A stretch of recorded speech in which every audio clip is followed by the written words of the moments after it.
स्वामी, अभी आप लोग सत्संग सुन रहे थे।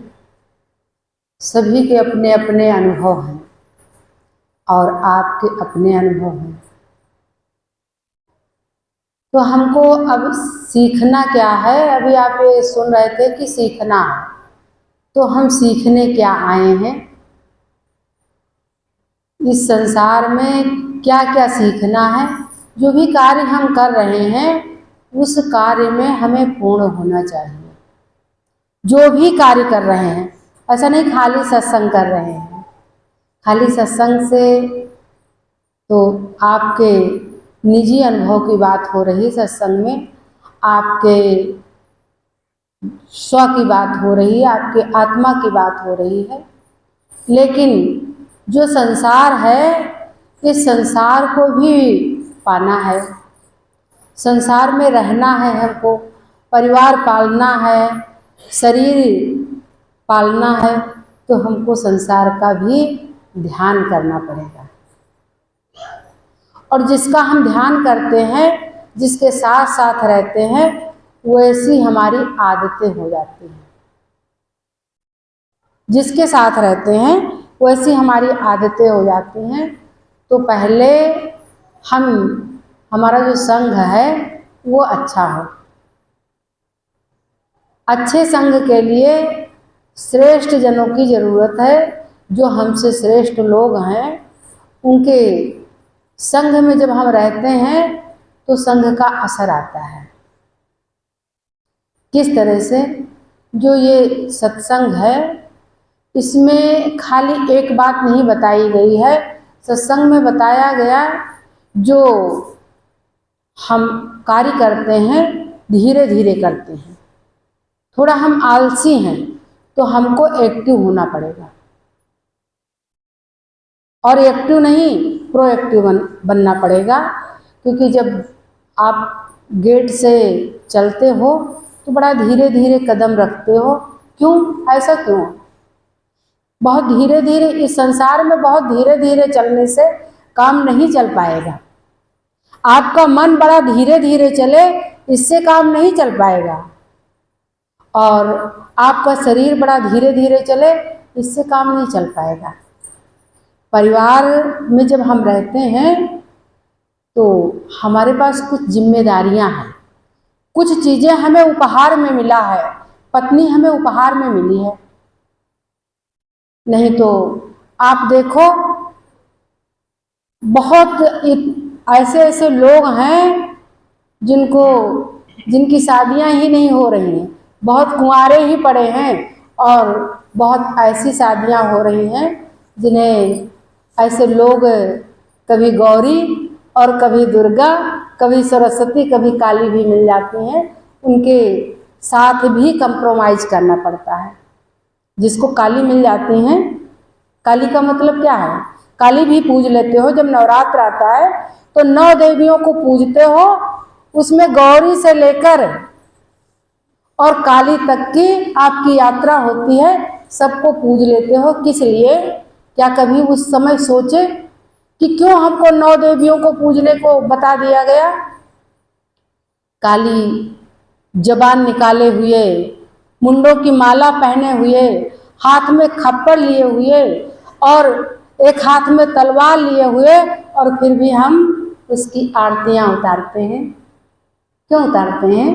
क्योंकि ऐसी भी महिलाएं हमको मिल जाती हैं, ऐसे लोग भी मिल जाते हैं, ऐसी जीवन संगिनी मिल जाती है, और हमको कंप्रोमाइज करना पड़ता। तो आपको जो आपकी पत्नी मिली है वो उपहार में मिली है, ऐसी नहीं मिली है। जैसी भी पत्नी है आपको उपहार में मिली है। तो आप अध्यात्म की तरफ जब भागते हो तो एकदम भाग पड़ते हो। फिर घर बार छोड़ करके, पत्नी छोड़ करके, अरे भैया क्या आपने शादी किया था, आपकी माँ ने आरती उतारी थी, चाहे हम ही किसी की माँ है, हम भी अपनी बहू की आरती उतारते हैं। जब भी कोई ओकेजन होता है बहू की आरती उतारने लगते हैं। क्यों उतारते हैं? आपकी माँ ने इतनी आरतियां उतारी बहू के लिए। आपकी माँ ने पता नहीं कौन कौन से देवी देवता, पत्थर, पानी और वृक्ष बरगद नीम सब कुछ पूजाई कि मुझे अच्छी बहू मिल जाए। और कभी लक्ष्मी को पूजने भी चली गई तो भाई लक्ष्मी जैसी आ गई। तो इस तरह से पता नहीं कितनी देवियों को पूज करके घर के अंदर आपकी पत्नी को लाया गया और आप अध्यात्म की तरफ भागे। तो ऐसा भागे कि पत्नी भूल गए कि कोई उपहार में हमको जो चीज मिली थी वो भी भूल गए, और ये अध्यात्म भी किसी गुरु के द्वारा उपहार में मिल रहा। तो एक उपहार को भूल करके दूसरे उपहार के तरफ भाग रहे हो, भागने से काम नहीं चलेगा। प्यारे प्यारे बच्चों और भाइयों, जो भी आप बैठे हो, भागने से काम नहीं चलेगा कि घर बार छोड़ करके भाग लो। जिस चीज को आप थोड़ा सा लापरवाही में देखोगे वो क्या होगा, बीमार हो जाएगा। बच्चों की तरफ लापरवाही हुई, बच्चे बीमार हो गए। शरीर के प्रति लापरवाही हुई, शरीर बीमार हो गया। और पत्नी के प्रति लापरवाही हुई तो पत्नी बीमार हो गई। ये आपका किया हुआ है, तमाशा सारा आप ही कर रहे हो, लेकिन उसका ध्यान नहीं। जो आध्यात्मिक है वो इतना खुश है, वो सोचता है कि संसार को नाते रिश्ते छोड़ करके हम बड़े खुश हैं। नहीं, नाते रिश्ते बड़े उपहार में मिले हैं, उन्हें हम अंकुरित किए हैं। किसी टाइम वो बीज डाला गया था और जब बरसात आया तो वो बीज अंकुरित हो गया, उसे खाद पानी एक साथ मिला तो अंकुरित हो गया। ये जो कुछ आपको मिला है संसार में, ये उपहार में मिला है। ये भी भगवान की कृपा है, आपके इष्ट की कृपा है, आपके गुरु की कृपा है, जो आपको मिला हुआ है। उसको अच्छे से उसमें जिम्मेदारियां निभाओ। भागने से काम नहीं चलेगा कि पत्नी छोड़ करके भाग लो, घर छोड़ करके भाग लो, बच्चों को छोड़ करके भाग लो, घर में पानी टपक रहा है, हम आध्यात्मिक हैं, हम तो साधना में लीन हो जाते हैं। ये कौन सी साधना है? साधना का मतलब है कि सब कुछ सधा हो। साधना का मतलब खाली अपने अंतर में चले जाओ और सब कुछ छोड़ दो, इससे नहीं काम चलेगा। सब आपका सधा हुआ होना चाहिए, अच्छा होना चाहिए। साधना का मतलब है धन भी पर्याप्त होना चाहिए, आपके चाय पीने के और भोजन करने के पैसे होने चाहिए, और आपके पास कोई अतिथि आ जाए। कभी कभी आपके यहाँ अतिथि आ जाते हैं, जैसे कोई आ गया अचानक बिना बताए, वो अतिथि है। और अतिथि देवो भव, उसे देवता कहते हैं। जो आपके घर में अतिथि आ जाता है उसे देवता कहते हैं। कभी ये मत सोचना कि फोन करना चाहिए था, 5 लोग आ रहे थे, 10 लोग आ रहे थे तो इतनी देर में भोजन बन जाता, और जब अचानक आए तो फिर अचानक अपना दिमाग दौड़ाओ। फिर आप उस समय आप कितने एक्टिवेट हो, कितने एक्टिव हो, उस समय देखने को मिलता है। और आप मुंह बना के वहाँ पर खड़े हो जाओ कि आपने तो बताया ही नहीं था। अब क्या बताएं, आपने बताया नहीं था। अरे जो आपके पास पानी तो है, कोई ज़रूरी नहीं है। मिठाई का तो ज़माना ही चला गया, पहले लोग मिठाई खाते थे, स्वीट खाते थे, अब तो कोई स्वीट लेता नहीं है। स्वीट का तो ज़माना चला गया है।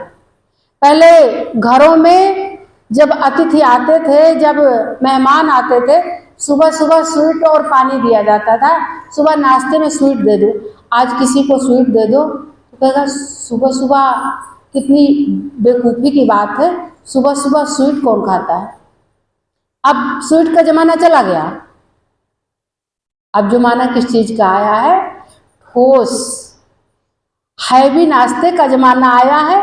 तो चलो आपके घर में आटा है, रोटी बनाओ, और ना कुछ हो तो बढ़िया काली मिर्च जीरा का नमक और रोटी दो, आदमी को बहुत शौक से खा लेगा, क्योंकि आपने अपने प्यार से और अपने हाथों से बनाया है। बाहर का तो खाते खाते लोग सब परेशान हो चुके हैं। बाहर के तो बिस्किट आते हैं, उसमें केमिकल पड़ा होता है, बिना केमिकल का कुछ मिलता है।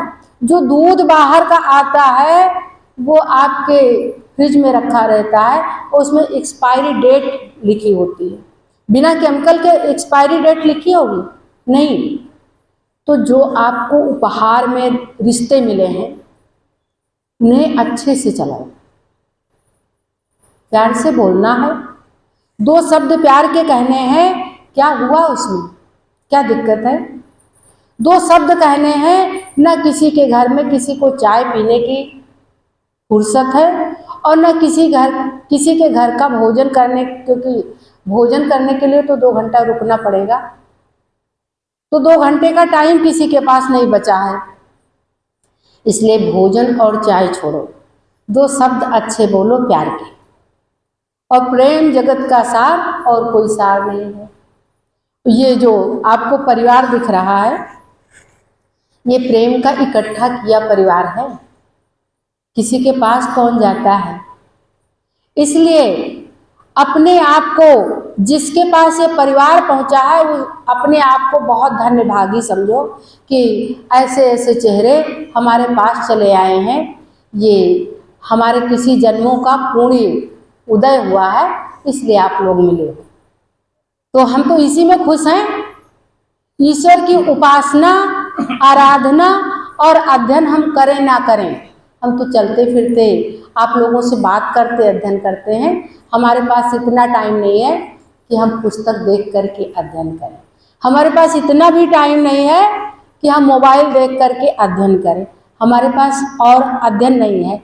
आप लोगों के साथ बैठते हैं, आप लोगों को जब कभी मौका मिल गया, हमारा भाग्य उदय हुआ, आपको 1 गिलास पानी दे करके हम अध्ययन कर लेते हैं कि ये परमात्मा की कृपा है, हमारे गुरु की कृपा है कि आप आए हो और हमें पानी देने का मौका मिला। किसी को अपने पिता को पानी देने का मौका नहीं मिलता। कभी कभी ऐसा होता है कि व्यक्ति घर में नहीं होता है और घर के पूर्वज शरीर छोड़ देते हैं, उन्हें अपने घर वालों को पानी देने का मौका नहीं होता। जो खून के रिश्ते होते हैं उन्हें पानी देने का मौका नहीं होता। इसलिए अध्यात्म को समझते समझते इस गृहस्थी से ले चलो अध्यात्म को। गृहस्थी में जो मिल रहा है, जो हमें बच्चे उपहार में मिले हैं, तो बच्चों की पूजा बहुत जरूरी है।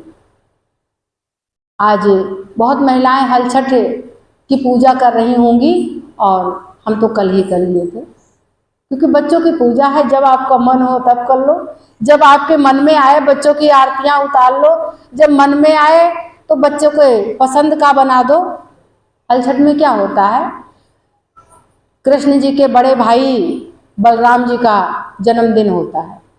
उसमें महिलाएं अपने अपने बच्चों के लिए व्रत कर लेती हैं, पूजा कर लेती हैं और उनका भी हो जाता है, क्योंकि कृष्ण जी तो राजाओं के घर के थे। वो तो इत्तेफाक था कि मम्मी पापा जेल में चले गए, वो तो प्रकृति की बात होती है, कभी दैवी गति आ जाती है। वो तो आप लोग कहानी जानते हो कि वो चले गए, वो राजा के घर के हैं इसलिए सभी लोग मनाते हैं।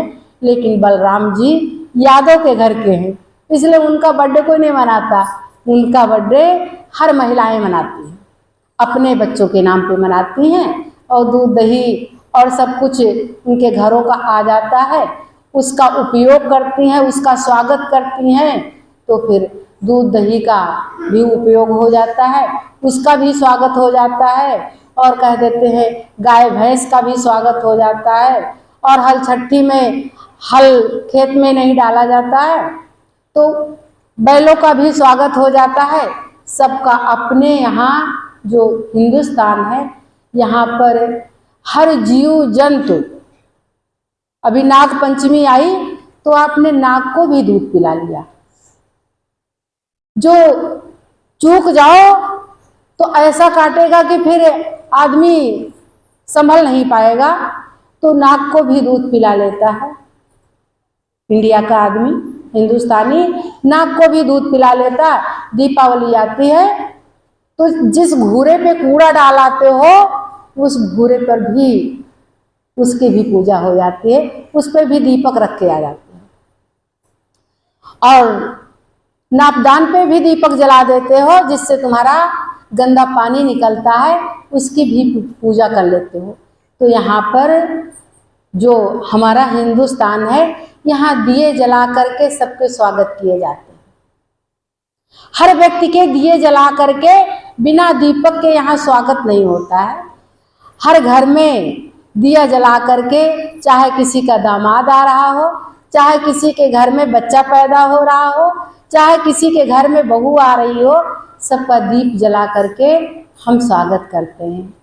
तो जब इतना हमें प्रेम है इंसानों से, इतना हम स्वागत करते हैं, तो उसी इंसान में हम आत्मबोध क्यों नहीं कर लेते हैं?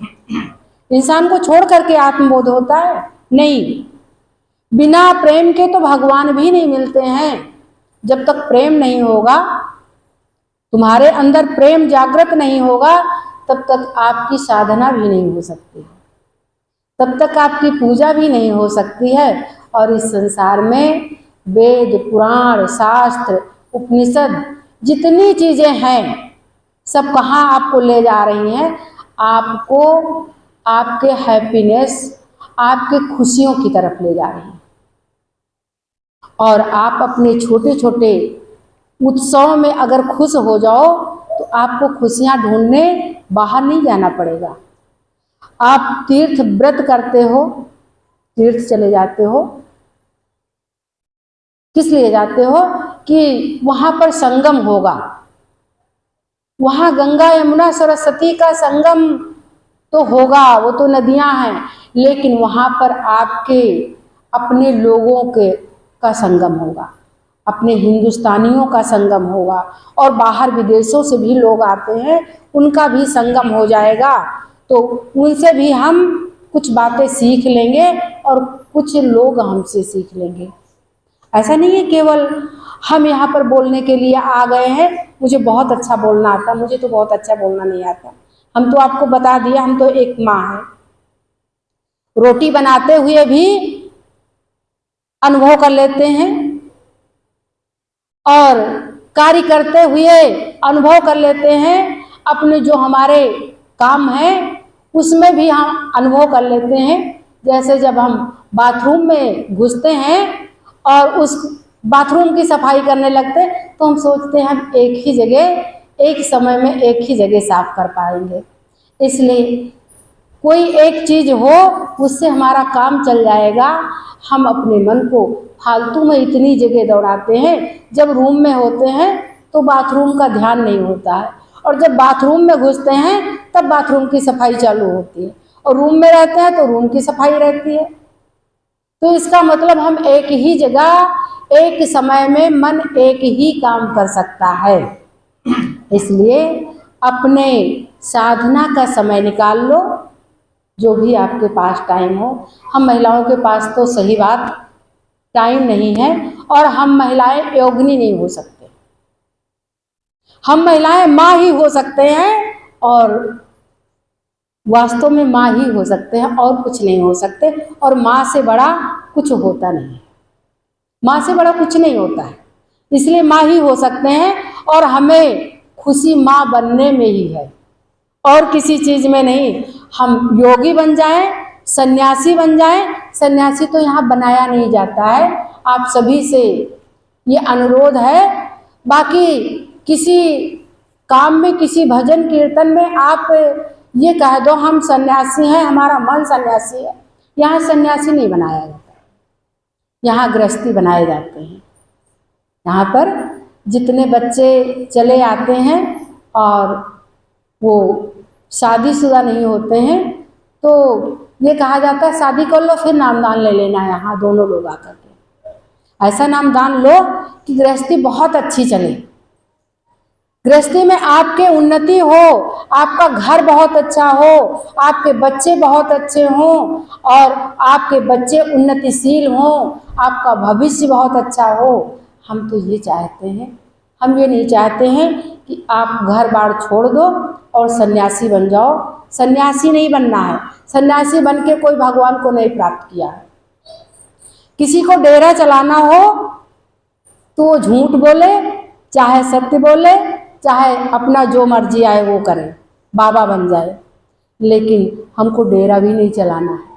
हम सत्संग वाले दिन जहाँ पहुँचेंगे वहाँ सत्संग तैयार होगा, अपनी कुछ बातें जो हमारे अनुभव में होंगी वो हम कह के चले आएंगे, हमें डेरा भी नहीं चलाना है। इसलिए हम झूठ नहीं बोलेंगे। झूठ बोलने की क्या ज़रूरत है? माँ झूठ बोले और बच्चों को झूठ सिखाए। आपने कहानी सुनी है, सच्चा बालक की माँ ने कह दिया 40 सरपियाँ अस्तर में सिलते हुए कह दिया, बेटा झूठ न बोलना, आप बाहर व्यापार करने जा रहे हो, कभी झूठ मत बोलना। तो वहाँ 40 चोर मिल गए। उसने अपनी सरपियों का पता बताते हुए कहा, मेरी माँ ने मुझे 40 सरपियाँ मेरे कोट के अस्तर में सिल दी है और कहा था झूठ न बोलना, इसलिए हम झूठ नहीं बोले, आपसे बता दिए।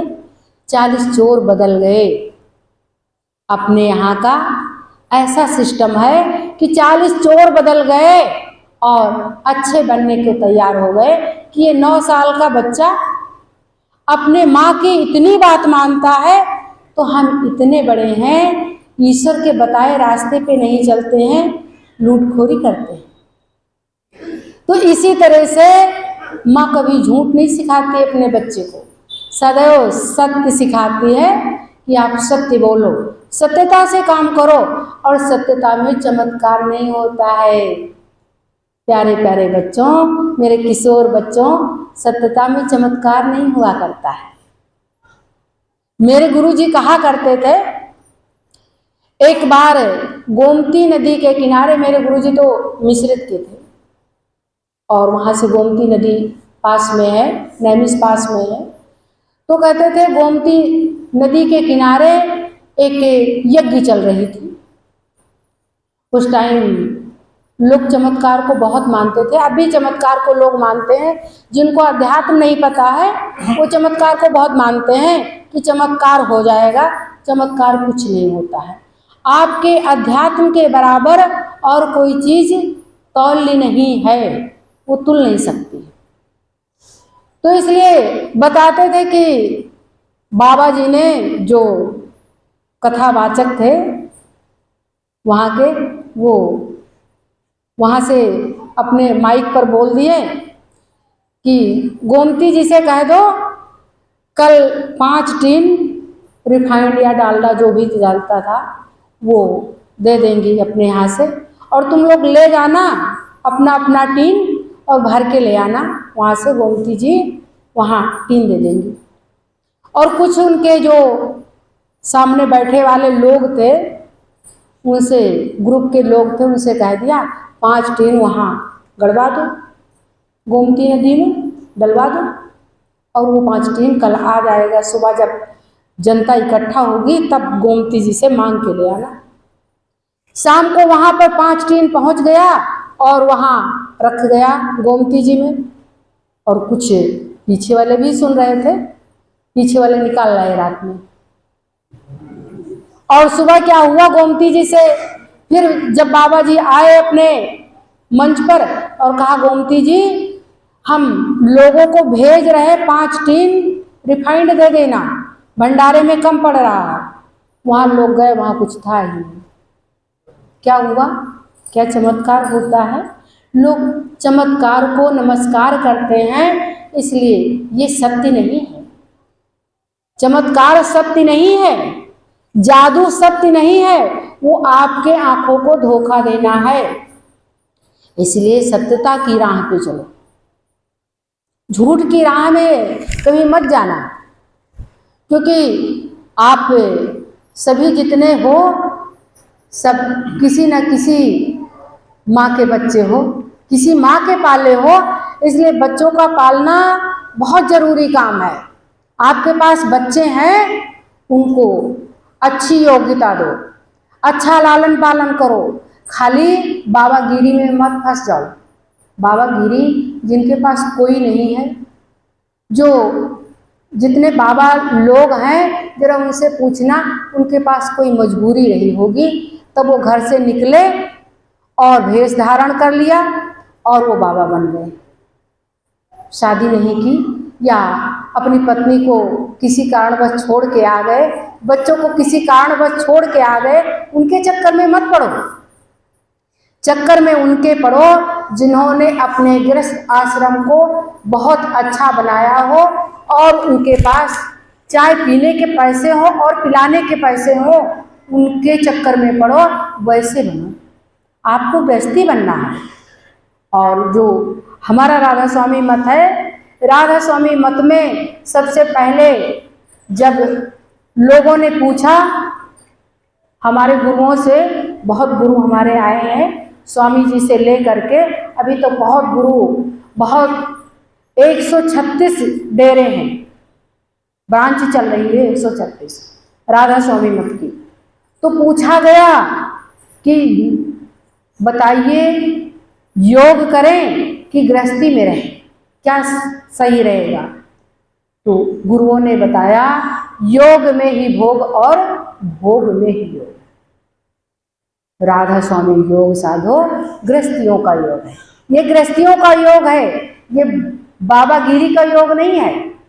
इसलिए समझ समझ के कदम रखना है, यहाँ पर समझ के कदम रखना है। यहाँ पर खाली भूल भटक में सब नर पचते, अचरज बात न काहू सुहाए। अच्छी बातें किसी को अच्छी नहीं लगती हैं कि वही गृहस्थ आश्रम फिर माता जी बताने लगी, लेकिन हमारे पास इतनी बेटियां हैं, हमारे पास इतनी बहुएं हैं, अगर छोड़ करके घर और योगिनी बन जाएंगी तो आप लोगों का कैसा कल्याण होगा, तब तो मेरा भी कल्याण नहीं हो पाएगा, क्योंकि हमारी बातें सब बेकार हो जाएंगी। अगर हम इन लोगों से कह दें, बहुत सारे ऐसे धर्म हैं, पंथ हैं, कह देते हैं करवा का व्रत नहीं रहना। क्यों नहीं रहना भाई? हमने शादी करी है और मेरी जोड़ी सलामत रहे, और इसी बहाने हम पूजा कर लेते हैं, इसी बहाने आरतियां कर लेते हैं। जब तक कोई ओकेजन नहीं होता है तब तक कोई आरती नहीं कर पाता है। सकट और हड़छट का व्रत, बच्चों का व्रत मत करो, सब कुछ छोड़ दो। क्यों छोड़ दें? अरे बच्चे मेरे उपहार में आए हैं, जिनके बच्चे नहीं होते हैं, पीपल का पेड़ क्या वहाँ भगवान रहते हैं? पीपल के पेड़ के नीचे बेचारी मांग के आती है, बरगद के पेड़ के नीचे मांग के आती हैं, और कहीं एक पत्थर रखा हो दूसरा पत्थर रख के आती हैं कि जब मेरा बच्चा होगा इसके बराबर मिठाई यहाँ चढ़ाऊंगी। ये क्या है? ये सत्य है क्या? ये तो सब सारा कुछ झूठ है। ये हमारे मन का खेल है, मन का खेल। मन हमारा जहां जहां भागता है, मन भागता ही रहता है। जब आपके पास किसी चीज का अभाव होता है तो मन भागता है। इसलिए अभाव को दूर करना है, सत्संग में आकर के अभाव को दूर करना है, और भ्रम को दूर करना है, भूल को दूर करना है। और जो महिलाएं अभी भूत और प्रेत के चक्कर में पड़ी हों, उनको भी दूर करना है, क्योंकि भूत होता नहीं है। भूत माने पिछला हुआ, जो बीता हुआ समय है उसे भूत कहते हैं। तो जो चला जाता है उसको भूत कहते हो। वो अपना शरीर बेचारा बचा नहीं पाता, उसका शरीर जला दिया जाता है। जो उसकी प्रॉपर्टी होती है वो छिन्न भिन्न हो जाती है, जो उसका घर होता है वो छिन्न भिन्न हो जाता है, उसकी चीजें छिन्न भिन्न हो जाती, और वो तुम्हें पकड़ने आ जाता है। ये भी होता है, ये भी झूठ है। तो इस झूठ और छलावा में नहीं पड़ना है, सत्यता की राह में जाना है। जो अभी गुरु जी कहेंगे सत्संग, बिना सत्य का संग, जहां बैठे हो सत्य के संग में आ जाओ। झूठ का संग छोड़ना है, ईर्ष्या का संग छोड़ना है, द्वेष का संग छोड़ना है। जो तुम्हारे पास है उसमें संतुष्ट रहना है, और अगर आपको और चाहिए तो आपको एक्टिव नहीं प्रोएक्टिव बनना है, बहुत कर्तव्यनिष्ठ बनना है। ऐसा नहीं आप आध्यात्मिक हो, आप आध्यात्मिक हो।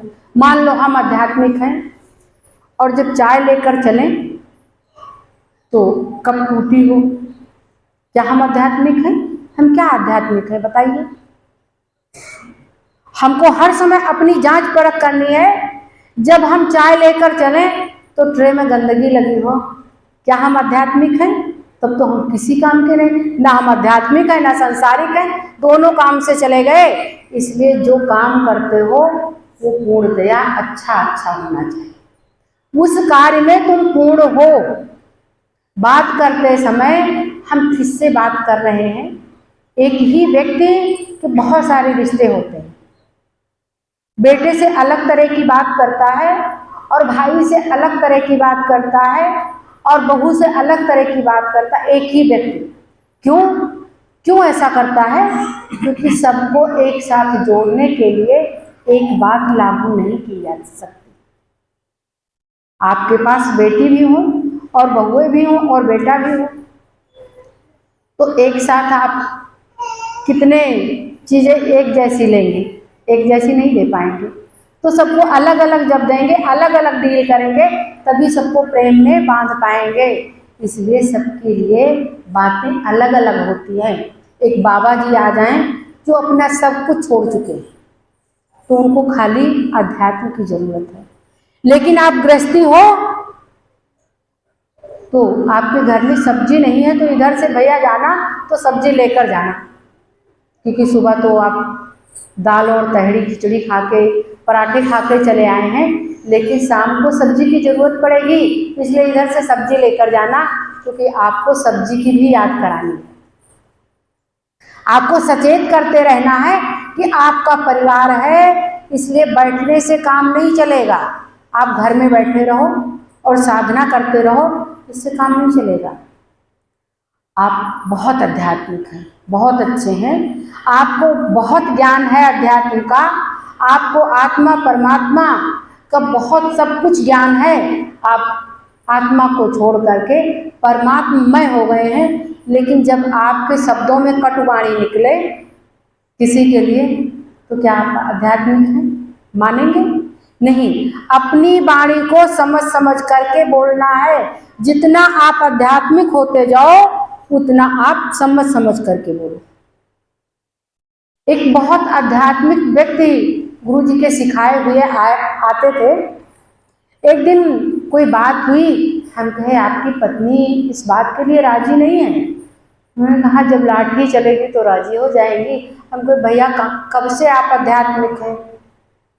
कब से आध्यात्मिक हैं? अगर आपके जबान में कटु शब्द है, आपके जबान में उल्टी सीधी बातें हैं, आप कुछ उल्टा सीधा मुंह में डाल लेते हैं, आप आध्यात्मिक नहीं है, आप बाबा नहीं है, और हम मान भी नहीं सकते। आप कितना भी हमको जादू दिखा दें, जादू हम आपका देखेंगे नहीं, क्योंकि जादू तो झूठ छलावा है।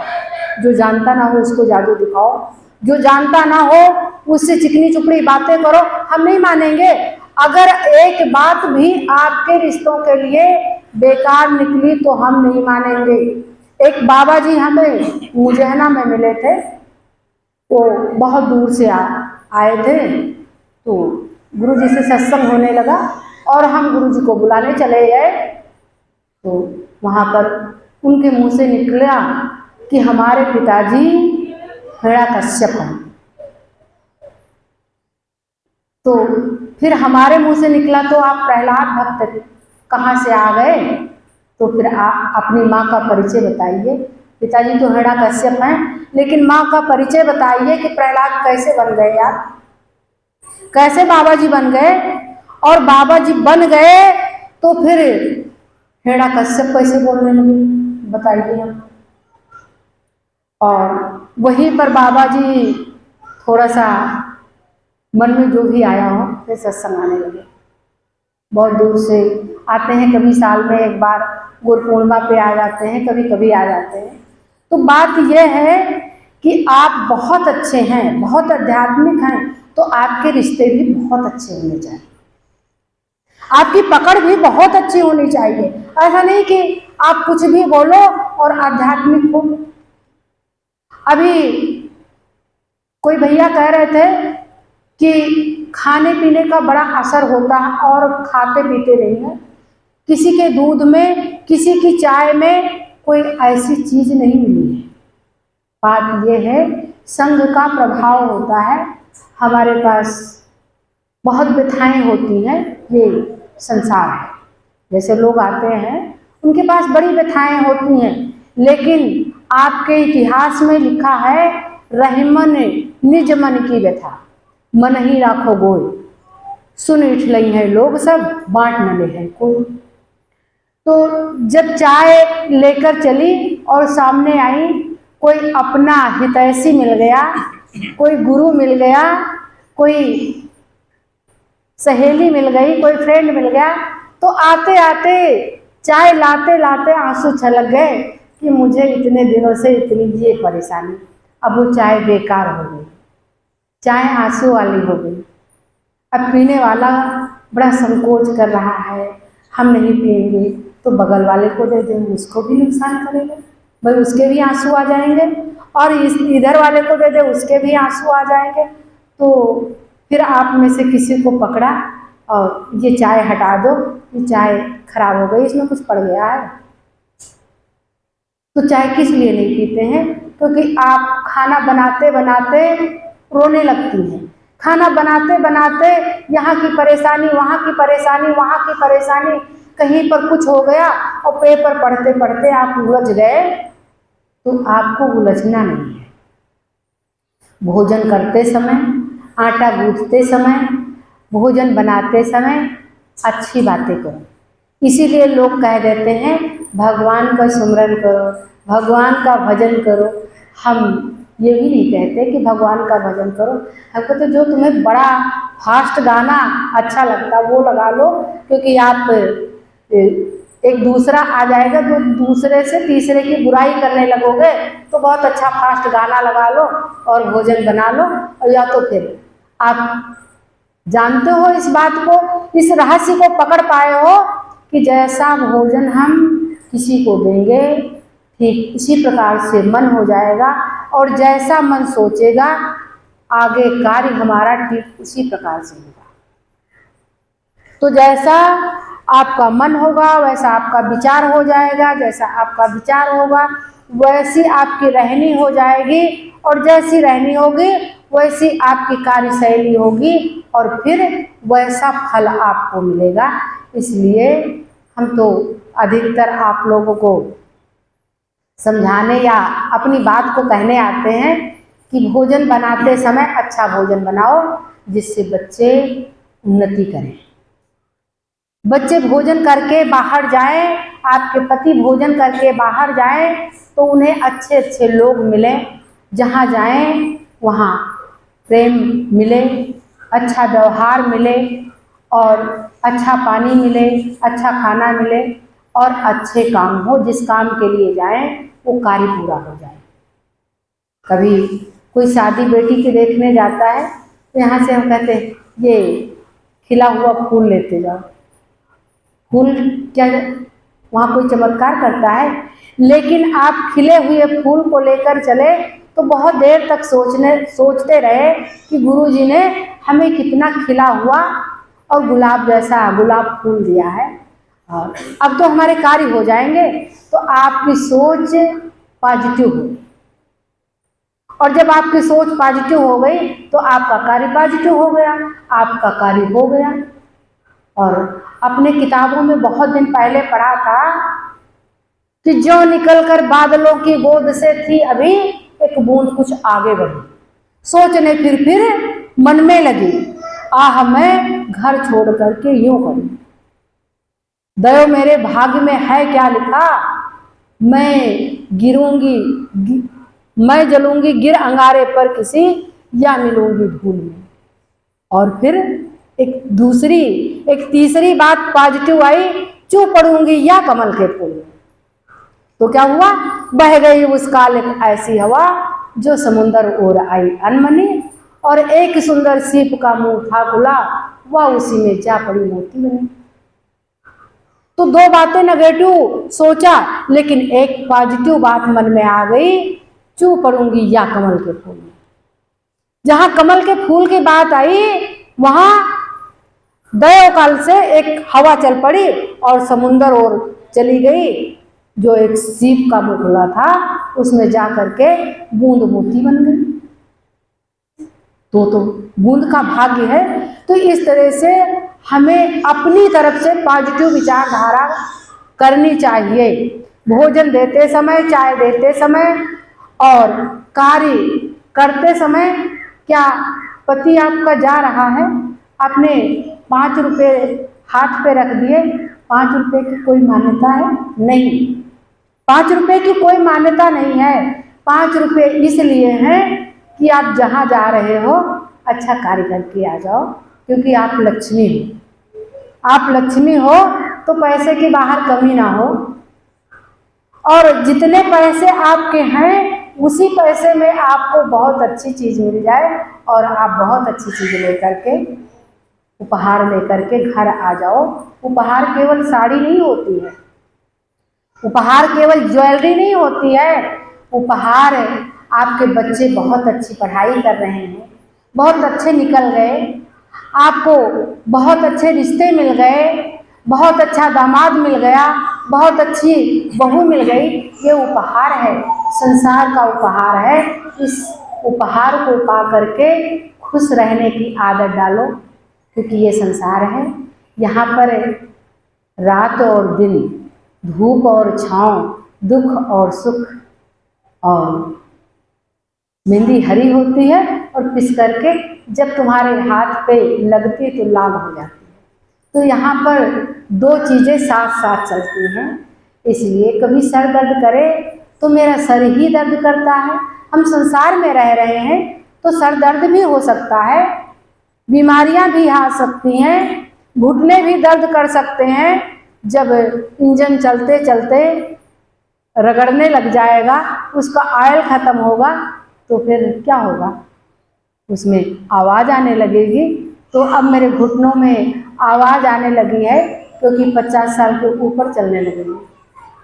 अब मेरा सर दर्द कर रहा है, आँखों में थोड़ा टिंगुल लगने लगा है। अरे भाई एज हो गई, बहुत दिन पहले आए थे, अब तो एज हो गई, 60 साल पकड़ने जा रहे हैं, तो कुछ हो रहा तो क्या हुआ, हमारे लोग अच्छे रहें, हम जितनी देर यहाँ रहें उतनी देर पॉजिटिव विचारधारा में रहें, जितने लोग हमें मिले वो अच्छे मिले, भले ही 5 मिनट के लिए मिले, हमें 5 मिनट का समय दे दिया जाए। व्यक्ति जा रहा हो, उसका समय निकट आ गया हो, उसे 5 मिनट का समय दे दिया जाए कि आप अभी 5 मिनट आपके बकाया है, तो हम बहुत लोगों से मिल लेंगे और बहुत अच्छी अच्छी बातें कुछ उससे ले लेंगे, कुछ कह देंगे, बहुत है, 5 मिनट का समय बहुत है। तो हमारे पास तो अभी ईश्वर का बहुत समय मिला हुआ है, क्योंकि पॉजिटिव विचारधारा में चल रहे हो तो जब तक समय मिला है खुश रहो, ये शरीर को बचा के रखो, धूप से, छाँव से, मच्छर से, मक्खी से, वायरल से, जैसा समय आए। अब इस समय बारिश हो रही है, वायरल बीमारियां चल रही क्योंकि पानी भरा हुआ है, मच्छर मक्खी बैठ रहे हैं, पानी सड़ रहा है, गंदगी सड़ रही है, वायरल बीमारियां चल रही। बच्चों को बचा के रखो, पानी में भीगने ना दो। खान पान का असर होता है, बाहर का खान पान थोड़ा ध्यान रखो, थोड़ा रखा हुआ फ्रिज का पानी, ठंडा पानी, इन सब से थोड़ा सा बच के रहो। पानी पीना है, ठंडा पानी पियो, हम मना नहीं कर रहे हैं, लेकिन बहुत चिल्ड वाटर पियोगे तो फिर क्या होगा, गला पड़ के और खांसी एक बार आई तो आजकल बीमारियां नॉर्मल नहीं होती हैं, आजकल फीवर भी नॉर्मल नहीं होता है। जो बुखार आता है व्यक्ति को वो नॉर्मल बुखार नहीं आता है, जांच करवा के आओ, टाइफाइड, डेंगू और कहीं मेनिंजाइटिस, कहीं कुछ इस तरह की बीमारियां निकल जाती हैं। तो इसलिए आजकल खांसी भी नॉर्मल नहीं होती, इसलिए उसे ध्यान से अपने शरीर का पालन करो। ऐसा नहीं कि हम योगी हैं तो शरीर को ध्यान नहीं देते हैं। योग का मतलब होता है जोड़ना। एक शरीर था तो हम परमात्मा से जुड़ गए, गुरु से जुड़ गए, तो क्या हो गए, गुरुमते हो गए। परमात्मा से जुड़ गए, परमात्ममय हो गए, तो इस तरह से हमें शरीर को अगर जोड़ना है किसी चीज से, धन से जोड़ना है तो आप धनी हो गए, विद्या से जोड़ना है तो फिर आप ज्ञानी हो गए। तो इस तरह से आपको जब जोड़ना है तो आपका एक नाम बदल करके दूसरा हो जाएगा। इसलिए आप पूरे संसार का अध्ययन करते हुए, पूरे संसार की साधना करते हुए और अपने स्व की साधना करते हुए अपने आप को जानें। और जो हम हैं वैसा कोई है नहीं। देखो चेहरे जितने हैं कोई एक जैसा नहीं है, तो आप जैसा तो कोई है ही नहीं है। आप किससे अपनी तुलना कर रहे हो? किसी से तुलना नहीं करना है, हमको अपनी खोज करना है। राधा स्वामी।